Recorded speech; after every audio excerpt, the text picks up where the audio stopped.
Hello, everyone. This is Ed Brenniger, and welcome to the Eddie Network podcast. My guest today is Roope. She is a friend of mine. Her parents are friends of mine, and I'm extraordinarily impressed with this young woman. And I've invited her to come on to talk about who she is in her life and the work she's doing, and maybe even talk a little bit about her generation. So, Rebecca, welcome. Thank you for getting up early and joining me today. Thank you for having me. So tell us a little bit about who you are, and your background and what you're studying, where you're in school, all of those sort of things. Whatever you feel like is important for us to know, it is important for us to know. Perfect. So, as you mentioned, my name's Rebecca Roope. I'm from a small town known as Hayes. It's more known as Wilkes County for most people. But I'm currently residing in Bowie's Creek, which is at Campbell University, which is where I'm getting my Bachelor's of Science in Psychology with 3 different minors: sociology, health and wellness, and leadership and community engagement, and hopefully soon to be a PhD student in school psychology. School is yet to be determined, but I'm excited to find out soon where that might be. How did you come to have an interest in this? So, I actually just kind of thought recently about my story. I was talking about it with my mom actually last night, and I was struggling to write my personal statement because I was like, I'm going to have to try to sell myself to these people, why I'm good for this program, why I want to be in this program. And I thought back to a time when I was staying with my grandma a lot when I was younger, and I had a cousin, and he had a lot of speech and hearing issues from a very young age, and he just struggled to learn a lot harder than the rest of us. And I just couldn't understand why he wasn't getting the adequate help he needed. They decided he did need speech classes, but then just wanted to throw him in a special education class, when in actuality, it wasn't a special education program he needed. He just needed things to be slowed down at his pace. So that kind of drove my initial interest. And then being at Campbell, I actually met a professor who was a clinical psychologist who had been in the school system for a while, and I took a class called Educational and Psychological Testing and studied a bunch of different tests and things like that, and then she kind of encouraged my interest of school psychology. Fascinating. That's great. So give us an idea of what a school psychologist does. What does that kind of person do? Yeah, so it can be different depending on the area, but most school psychologists are there to assess and counsel. So the difference between that you'll often hear between a clinical psychologist and a psychiatrist, with school psychology, you actually are able to give tests to diagnose things like ADHD, OCD, bipolar disorder, things like that in children, which can be very difficult at a very young age, but we go through proper training to try to figure that out. And then we also do have a counseling background as well. So if it is more of a mental health issue of coming from a rough home, things like that, we're able to do that as well. But I've been to a couple different conferences in the past, and some take on more administrative roles where they're like the school psychologist of the county, and they kind of give advice to other school psychologists and provide interventions that are possible that might need to be seen in both schools, or they discuss what they're seeing within their area and what extra resources they might need. Does this role provide the opportunity for the school psychologist to relate to agencies or groups or organizations outside of the school when a child has a need? We talked about this situation that I had encountered in Cody, Wyoming, where a group of people at the church had established a relationship with school nurses, and the school nurses were alerting them to things like kids that needed dental care, kids that needed eye care, kids that needed hearing care, and they weren't getting it. And so there was a way for the community to step up and provide some resources for for those kids. Does a school psychologist have that kind of opportunity to make a difference? I would like to say absolutely, but I think it goes back to the district and what they're willing to offer, because some are really closed. Like, you go into certain things that could be policy related issues by going into different groups. I think it's just something you have to get approved by the school. But I definitely think within the school, school nurses, school psychologists, if you just have a guidance counselor, they all work together, especially with the teachers, particularly with if there is a student with a particular issue, they work to do whatever they can to make that student comfortable and do what they can to help improve their learning along the way. But I hope that I can involve the community more, like throughout my classes at Campbell, especially my leadership and community engagement classes. I've learned that it does take a community. Like, schools are a huge part, especially of like rural and underserved communities. They're that driving factor, but then they kind of forget all the other resources that are out there, like you mentioned, the church or even other small organizations in the town that can actually pour back into the school and give back to those kids. Because we've had instances, even myself, my freshman year of high school, I got diagnosed with a genetic hearing loss that was not found until I was in high school. And I was supported by my local Ruritan. They helped actually get the money so I could have them and be able to learn, because I had went all through middle school missing things that I never would have known, because Hmm. I just didn't have the tests were there, like they have those basic screening tests, but there wasn't enough effort put into it in a sense that someone was constantly looking back to see that I have progressively lost hearing over time. So, And would your parents have noticed that too? so it was almost this thing where for the longest time we all had the running joke that I had selective hearing, that I had just kind of I listened when I wanted to, and then I had a physical. I was playing soccer at the time, and I went for a physical with my mom, and they were doing the tones in my ears, and she's like, "Okay, just raise your hand when you hear the tone," and we're in the nurses station, and I'm waiting and I'm waiting, and then she's like, "Okay, give me 1 second," and she closes the door. She does them again, and I only heard the highest tone out of each ear. Oh, And my mom was like, "Okay, what are we going to do? This is not okay. Something's going on." And then she actually led the conversation with my doctor, and he went back and looked at my history, and it showed that I had progressively missed tones each time that I had come to the doctor's office. So that in turn ended to a referral to an audiologist, where he found out the problem. It was not selective hearing like we all thought, but he fitted me for hearing aids, and that was back, like I said, I was a freshman, so that was back in like 2014, 2015. So, and ever wow. since then, been good. So, I can appreciate this, having lost hearing in this ear and the last 2.5 years, and it's and you learn to compensate, and yes. you figure out what to do. Um, you learn to read body language better, and maybe even read lips. I mean, all those things begin to happen. So you're going to bring a sort of a real world experience to being in this role as a school psychologist.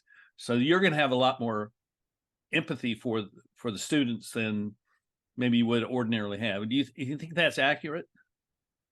I believe so. I think a lot of it goes back to advocacy, and I've been very lucky that I've had parents advocate for me. And you see a lot of students in generations now that they don't have that. And it may even be the simple fact that their parents don't know how to advocate for them, because they may have never had someone advocate for them. So I think having that personal experience, I know what it's like to go through and someone not listen to you when you know you're in tune with your own body and you know something's wrong. And so I feel like, yeah, it's definitely going to give me a more empathetic view. So tell me a little bit about the other students in your program. What how, uh, I don't want you to overgeneralize, but give us a little sense of who they are and why they've come to the same sort of career path.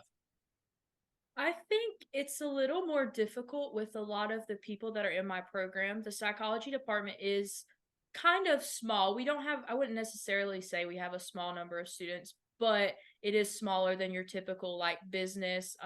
Campbell's big for their pharmacy school, but a lot of it I've come to know is people deciding they don't want to do something else.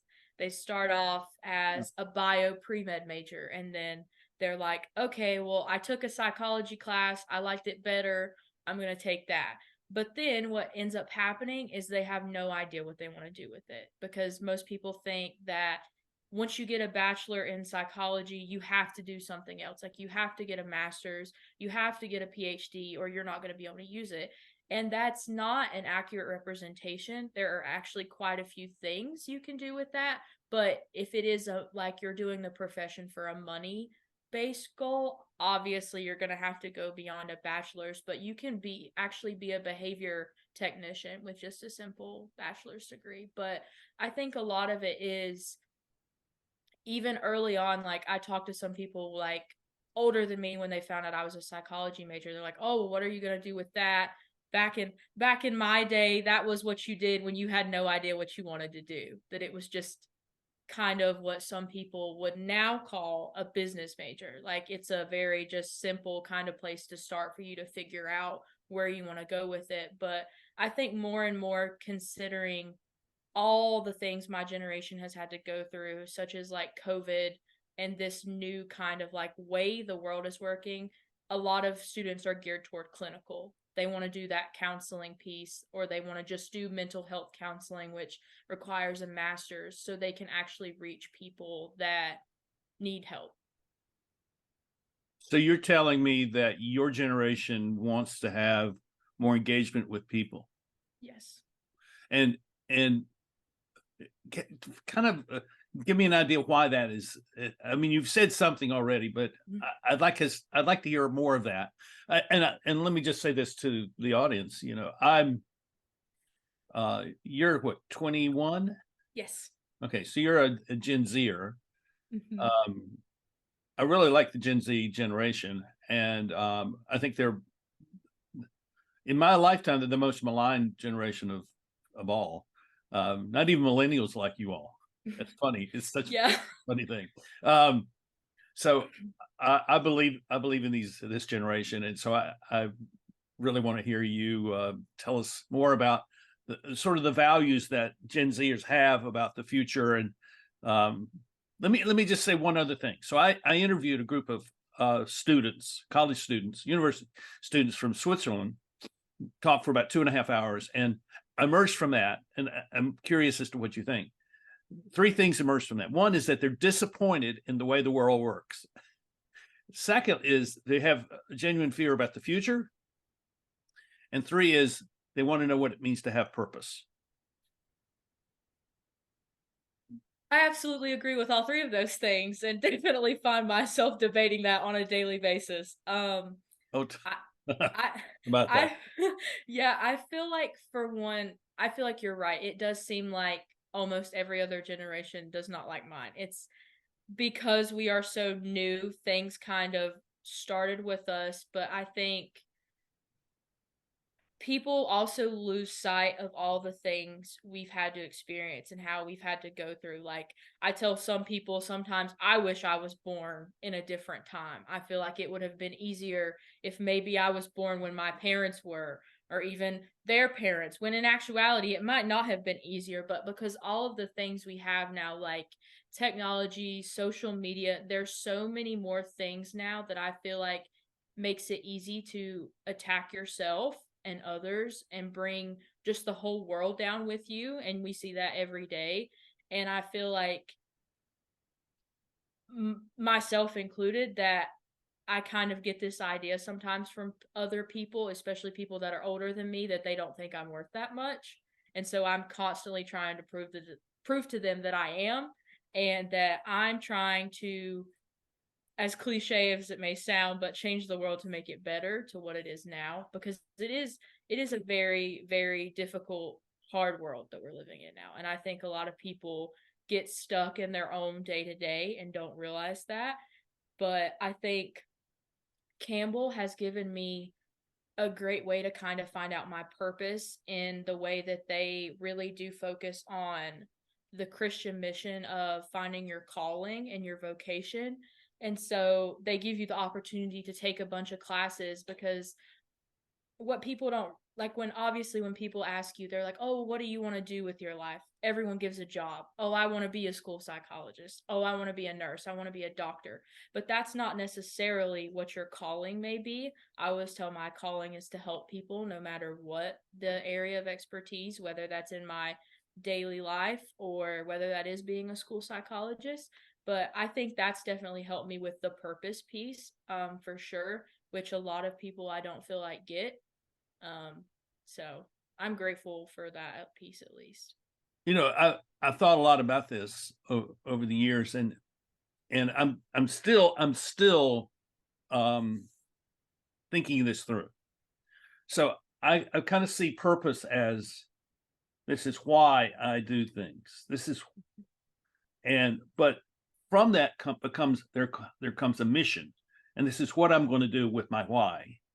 And that mission for you, your mission is to be a school psychologist, and that and but it that the bigger why is, I want to help people. And I think that's a way of looking at this, and that people have to have that purpose sense, have a sense of purpose before they can really figure out what their mission is. It was true for me. I mean, in some ways I was just like you, and at this age, and I had no clue as to what I was going to do. And in some ways I still don't have a clue as what I'm going to do. I mean, I'm still changing, it's but I think that's the way. If you're open to letting the world come to you, then that's the way it will end up being. So what other kinds of jobs come out of students who are graduating with psychology degrees? What other kinds of things are they doing? So depending on what level of degree you get, so like with a bachelor's that I mentioned earlier, so the most like clinical kind of thing you can do is that behavioral technician job, which is kind of where they learn to do a similar thing that I will do, which is to you'll interview people and write down certain things and basically can come to a diagnosis. You won't obviously give that diagnosis because they don't Right. have a license to do that, but they help aid someone else. And then a lot of people now, and even Campbell offers a program. They're doing a psychology degree with a master's in business administration. So more and more now in like the business field, you're seeing that they need psychologists because people are struggling to interact, struggling to do whatever it may be, and having that psychologist background on standby to help you understand people and kind of how they operate is a good thing. And then if you want to even start your own business, having to interact with people that you may need to get a loan from, getting your town to approve your business being there, psychology is a good background. And then if you decide to do master's level, depending on which route you go, there's mental health counseling, and that is obviously kind of in the name. You just counsel people that may have mental health issues. And then the further you get up with PhD, there's a lot of different branches that people don't know for psychology. Like there's a branch specifically for the industrial, so the workplace. So you do research on what might drive a person to be in a certain job, or what they feel like is a satisfactory workplace and what would make them work best. um, and then obviously my field, school psychology, which can go into clinical, where you counsel, you assess. And then psychiatry, which you have to go to med school for, so you can prescribe medication, and that's obviously counseling as well, and then you can prescribe that medication. um but that's kind of, there's definitely thousands and thousands of more jobs that people just don't realize. Psychology is not just a degree that you go into because you don't know. Some people it is, but they Yeah. eventually find their way. And one that's becoming more popular now is developmental psychology, which is where you start learning about children and each stage of development in life. And with that PhD, you can do any kind of research. That's another reason why I've decided to go the PhD route, is in case I do want to do research in the future. I have that ability, and I also have the ability, if I do want to go to a college and teach, my PhD credentials allow for that. So So tell us about the doctoral programs that you're looking at. What is it that you specifically want out of that? What? So all the programs I'm applying to, except for one, are all just school psychology PhDs, and then the other is a health psychology PhD with a concentration in school psychology. So I think ultimately what I'm hoping to get out of that is all of them, which is a lot different from a lot of other programs, they have an internship opportunity. Like you actually go out into the workplace, you do these things, you practice, and you decide whether this is something you can actually handle. And then if not, you move on to what else they may think fit you best. Um, but I think the health one would be an interesting opportunity because it gives me a chance to learn outside of school as well, but it still involves children because that's my one of my main interests. But I think when I first started, I really wanted to work in a hospital, like with kids. Um, and so with that, I would be able to do that. But I think all these programs are very geared toward having a relationship with people. They're usually faculty student based, and you do a research project with a faculty member, and they help you to achieve your actual writing a thesis and where you actually get your PhD, and you have to go before a committee and present your idea and basically convince them that you can do this work. And so I think just I've been lucky at Campbell that I've had that really small faculty to student ratio as well. So I think just more being able to develop those close relationships with people that truly do matter and being able to come back to them in the future and be like, I'm having this problem. Can you help me figure it out? Yeah. Do you, will you, because you can do, um, I'm mumbling, sorry. It's okay. Will you be able to become a licensed psychotherapist as a result of this PhD? So it's my license will I'm not exactly sure the exact license it'll be, but it'll depending on the program, that'll also change. With my program, it can kind of be a dual licensure depending on what test I want to take. Um, I'm pretty sure I'm able to take the clinical licensure along with an actual. I do have to take a school psychology licensure that's through Right. like um whatever board of education I'll be with. And those are different depending on state as well. So I'll have to take that for sure. But honestly, it's kind of open. If you're willing to take the test, you pass, and you have the obviously I have to have the credentials of attending a PhD program, but yeah. So if you were to spend your career doing research or a large part of your career doing research, is there something now that kind of grabs your attention, grabs your curiosity that you would give yourself to studying? So right now I've gotten the opportunity to actually do research at Campbell, and it started off with a faculty member's research about teacher turnover due to COVID in rural schools in North Carolina.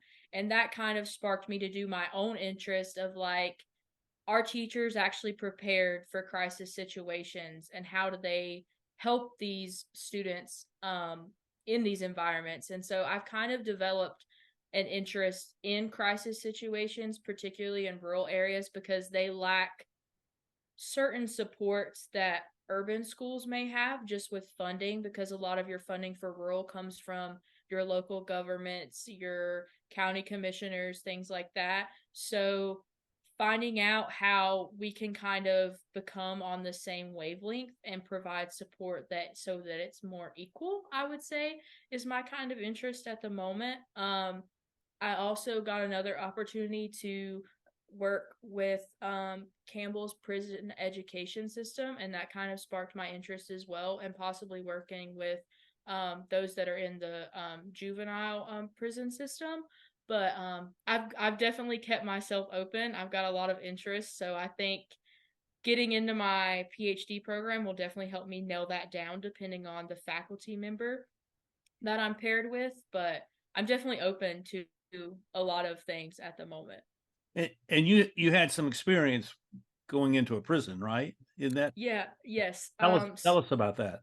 So I did it for a class. As I mentioned earlier, I have a community leadership and engagement minor. And so part of that, it's a series of courses that focused on rural and underserved communities. And I took the very last main class for that minor this past fall.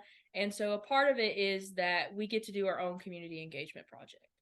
And I had worked with a lady before through psychology club, and we had wrote encouragement cards to the students that were starting the semester. And I decided to reach back out to her because I was like, I have this engagement project and I would really love to be involved in some way. I was like, I know there can be some gray area there. I was like, but I'm willing to do whatever you think is helpful.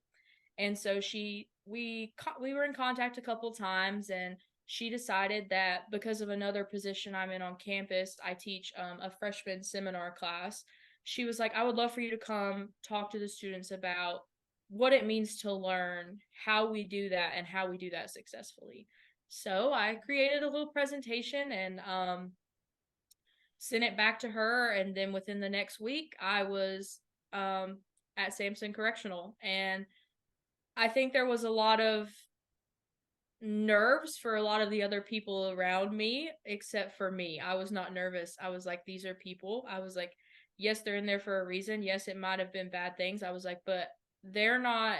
I'm like, they're here to get an education. They're not here to harm me or the people I'm with. There's nothing. That's not that thought did not cross my mind one time. So I went in and gave my presentation and had a great experience that has definitely made me more interested in higher education in the prison system. But I definitely learned a lot for myself about how we like to just how people like to stereotype my generation. We like to stereotype people that are in the prison system. And I learned that every person is different and we all come from so many different backgrounds and our life experience is so different. And so it's impossible for us to judge someone based on one decision they made in their life because if I was maybe in that situation, I might have made that decision, but I didn't come from that background, so I don't know. I haven't experienced those things. But I feel like ultimately it led me to the point that I feel like everyone deserves the opportunity for equal education, no matter what their situation is. And I think that kind of drives me for my school psychology background because that's my ultimate goal. I'm like, I want to give people with mental health, disabilities, whatever it may be, the same opportunity that I had to learn and advocate for those people that may not have. And so that's what Campbell is doing with this program. They're advocating for people who may have not once in their life had someone care about them or care about their outcome, and we're allowing them to get an education so that when they get out, they don't feel like the only thing is to go back to where they started and have to live the life they once did. They can start new. That's fantastic. I've had a little bit of interaction with people in the prison systems, and yeah, I find that to be true. And the congratulations on doing that. And I guess it took a little courage to do that, right? Or not? A lot of people have asked me that. They're like, "You weren't afraid?" And I was like, "No. I was a little like I think I was more nervous of the fact that I had to like be wanded than I was like, am I going to have something I don't know? Is the metal detector going to go off? Then I just wasn't. Yeah. I don't know. I just felt like I was in a situation where I was like, they're not so different from me. Like I don't this person could have lived down the street from me and ended up here on a simple traffic charge. I mean, I don't know for every person that's in there. I'm like, but I could tell the passion and the encouragement of them wanting to make their life better, and especially the people around them as well. Like it was a lot about we heard a lot about children. Like we don't want our kids to think this is the only way. And so that really struck a chord with me because that's Huh. my goal in life to help kids. So last question. What is your hope for the future? That's a big question, I know. Very daunting question. Um,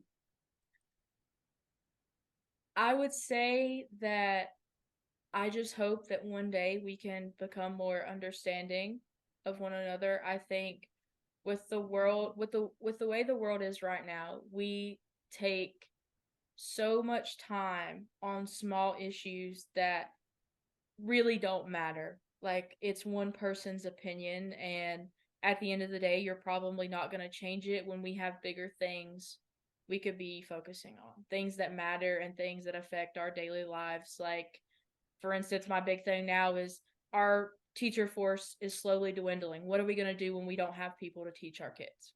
What are we going to do? Versus, what color is this dress on the internet? Is it silver or blue? Things like that just don't matter. And I think people just put too much emphasis on people's like opinions of certain, whether it be political, religious, whatever beliefs, and those at the end of the day don't matter. It's us coming together as a world, as a society, whatever you want to call it, and making this world a better place for the generations to come. It's beautiful. Thank you. Thank you. That's really great. Well, I wish you well, and I know you're going to do great. And what are the schools you're looking at to do PhD work? East Carolina University, NC State, UNC Chapel Hill, and the University of Arizona. Well, I wish you every success wherever you end up, and Thank you. and I know we'll stay in touch, with you folks, and I look forward to seeing what happens over the next 10 years as you grow into this this real significant person in the school system wherever you end up living. So thank you very much. Absolutely. Thank you. And thank you everybody for watching. You can subscribe, hit the like button, and leave a comment if you'd like. And we appreciate your being here. And we'll see you next time here on the Eddie Network podcast. Bye-bye.